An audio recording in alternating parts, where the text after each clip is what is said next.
Time now to take a closer look at the crisis along our southern border, with recent headlines showing that several counties in Texas are reportedly so fed up, so much so that a handful of them are set to issue a declaration of invasion.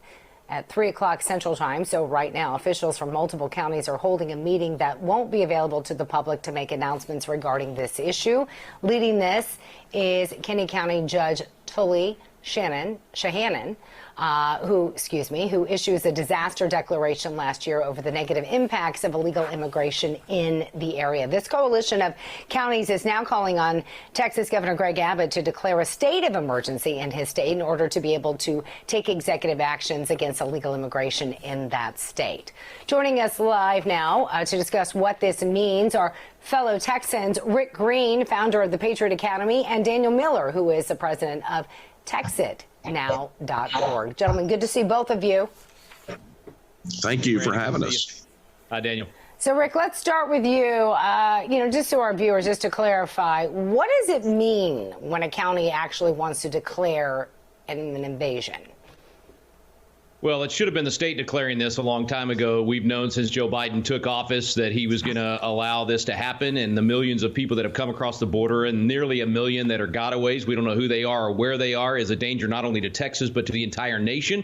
The federal government is not doing its job under Article 4, Section 4. It's what we call the guarantee clause. They absolutely should be guaranteeing us to be a republic and protecting us from an invasion. They're not doing that. Therefore, the state has the right under Article 1, Section 10 to take care of this themselves.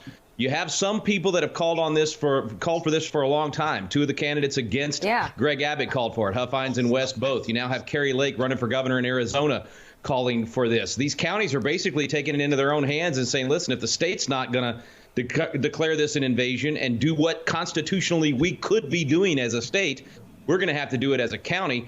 I think it's a positive step. I wish Greg Abbott would take this step, but we've been trying to get him to do it for at least a year and a half now. Yeah, I know you've been very critical of it. And as you mentioned, Kerry Lake in Arizona, that's been one of the things that she'll do on day one if elected. But Daniel, again, going back to this point, this is something that, people like Rick have been very critical of and asking the governor to do for a year and a half. But why is it taking some of these counties, some would argue, so long to say that they're going to declare an invasion? Well, look, it gets to what Rick said. It should have been the state. And it's not like these counties have not been begging the state to do what the state needs to do. Look, Greg Abbott on this issue makes great campaign mailers, but has been an abject failure in doing his duties down on the border because they don't want to take that next logical step, which is, going ahead and letting everyone know that the federal government has failed. This is an invasion by every definition of the word. June 6, 1944, 160,000 Allied troops landed on the beaches of Normandy in the greatest amphibious invasion in modern history.